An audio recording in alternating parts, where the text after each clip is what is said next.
Praise the Lord. அப்போஸ்தலனாகிய யோவான் எழுதின முதலாம் நிருபம் 3ஆம் அதிகாரம். நாம் தேவனுடைய பிள்ளைகள் என்று அழைக்கப்படுவதினாலே பிதாவானவர் நமக்கு பாராட்டின அன்பு எவ்வளவு பெரிதென்று பாருங்கள். உலகம் அவரை அறியாதபடியினாலே நம்மையும் அறியவில்லை. பிரியமானவர்களே, இப்பொழுது தேவனுடைய பிள்ளைகளாய் இருக்கிறோம். இனி எவ்விதமாய் இருப்போம் என்று இன்னும் வெளிப்படவில்லை. ஆகிலும் அவர் வெளிப்படும்போது அவர் இருக்கிற வண்ணமாகவே நாம் அவரை தரிசிப்பதினால் அவருக்கு ஒப்பாய் இருப்போம் என்று அறிந்திருக்கிறோம். அவர் மேல் இப்படிப்பட்ட நம்பிக்கை வைத்திருக்கிறவன் எவனும் அவர் சுத்தமுள்ளவராய் இருக்கிறது போல தன்னையும் சுத்திகரித்துக் கொள்ளுகிறான்.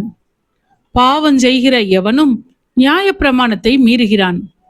நியாயப்பிரமாணத்தை மீறுகிறதே பாவம். அவர் நம்முடைய பாவங்களை சுமந்து தீர்க்க வெளிப்பட்டார் என்று அறிவீர்கள். அவரிடத்தில் பாவம் இல்லை.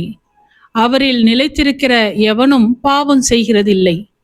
பாவம் செய்கிற எவனும் அவரை காணவும் இல்லை, அவரை அறியவும் இல்லை. பிள்ளைகளே, நீங்கள் ஒருவராலும் வஞ்சிக்கப்படாதிருங்கள். நீதியை செய்கிறவன் அவர் நீதி உள்ளவராய் இருக்கிறது போல தானும் நீதி உள்ளவனாய் இருக்கிறான். பாவம் செய்கிறவன் பிசாசினால் உண்டாயிருக்கிறான். ஏனெனில் பிசாசானவன் ஆதி முதல் பாவம் செய்கிறான். பிசாசினுடைய கிரியைகளை அழிக்கும்படிக்கே தேவனுடைய குமாரன் வெளிப்பட்டார். தேவனால் பிறந்த எவனும் பாவம் செய்யான். ஏனெனில் அவருடைய வித்து அவனுக்குள் தரித்திருக்கிறது. அவன் தேவனால் பிறந்தபடியினால் பாவம் செய்ய மாட்டான். இதனாலே தேவனுடைய பிள்ளைகள் இன்னார் என்றும் பிசாசின் பிள்ளைகள் இன்னார் என்றும் வெளிப்படும். நீதியை செய்யாமலும் தன் சகோதரனில் அன்பு கூறாமலும் இருக்கிற எவனும் தேவனால் உண்டானவன் அல்ல. நாம் ஒருவரில் ஒருவர் அன்பு கூற வேண்டும் என்பதே நீங்கள் ஆதி முதல் கேள்விப்பட்ட விசேஷமாய் இருக்கிறது. பொல்லாங்கனால் உண்டாயிருந்து தன் சகோதரனை கொலை செய்த காயினை போல் இருக்க வேண்டாம். அவன் எது நிமித்தம் அவனை கொலை செய்தான்? தன் கிரியைகள் பொல்லாதவைகளும் தன் சகோதரனுடைய கிரியைகள் நீதி உள்ளவைகளுமாய் இருந்ததின் நிமித்தம் தானே. என் சகோதரரே, உலகம் உங்களை பகைத்தால் ஆச்சரியப்படாதிருங்கள். நாம் சகோதரரிடத்தில் அன்பு கூறுகிறபடியால் மரணத்தை விட்டு நீங்கி ஜீவனுக்கு உட்பட்டிருக்கிறோம் என்று அறிந்திருக்கிறோம். சகோதரனிடத்தில் அன்பு கூறாதவன் மரணத்தில் நிலை கொண்டிருக்கிறான்.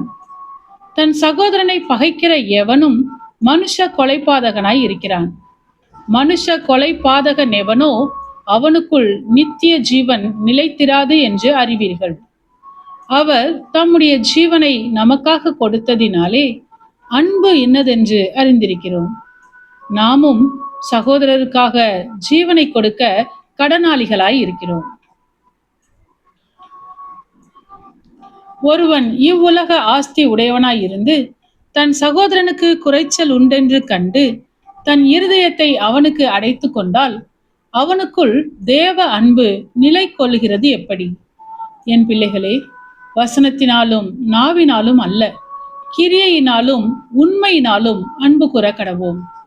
இதனாலே நாம் நம்மை சத்தியத்திற்குரியவர்கள் என்று அறிந்து நம்முடைய இருதயத்தை அவருக்கு முன்பாக நிச்சயப்படுத்தி கொள்ளலாம்.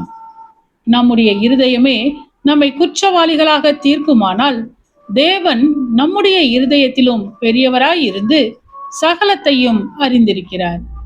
பிரியமானவர்களே, நம்முடைய இருதயம் நம்மை குற்றவாளிகள் என்று தீர்க்காதிருந்தால் நாம் தேவனிடத்தில் தைரியம் கொண்டிருந்து அவருடைய கற்பனைகளை நாம் கைக்கொண்டு அவருக்கு முன்பாக பிரியமானவைகளை செய்கிறபடியினால் நாம் வேண்டிக் கொள்கிறது எதுவோ அதை அவராலே பெற்றுக்கொள்கிறோம். நாம் அவருடைய குமாரனாகிய இயேசு கிறிஸ்துவின் நாமத்தின் மேல் விசுவாசமாயிருந்து அவர் நமக்கு கட்டளையிட்டபடி ஒருவரில் ஒருவர் அன்பாயிருக்க வேண்டும் என்பதே அவருடைய கற்பனையாய் இருக்கிறது. அவருடைய கட்டளைகளை கைக்கொள்கிறவன் அவரில் நிலைத்திருக்கிறான், அவரும் அவனில் நிலைத்திருக்கிறார். அவர் நம்மில் நிலைத்திருக்கிறதை அவர் நமக்கு தந்தருளின ஆவியினாலே அறிந்திருக்கிறோம். ஆமென்.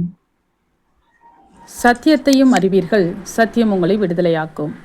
இந்த வசனத்தின்படி அநேகர் சத்தியத்தை அறிந்து விடுதலையாக்கப்பட இந்த சேனலை லைக் செய்யுங்கள், அநேகருக்கு ஷேர் பண்ணுங்கள். ஜீவ வார்த்தையை தினமும் கேட்க சப்ஸ்கிரைப் செய்யுங்கள்.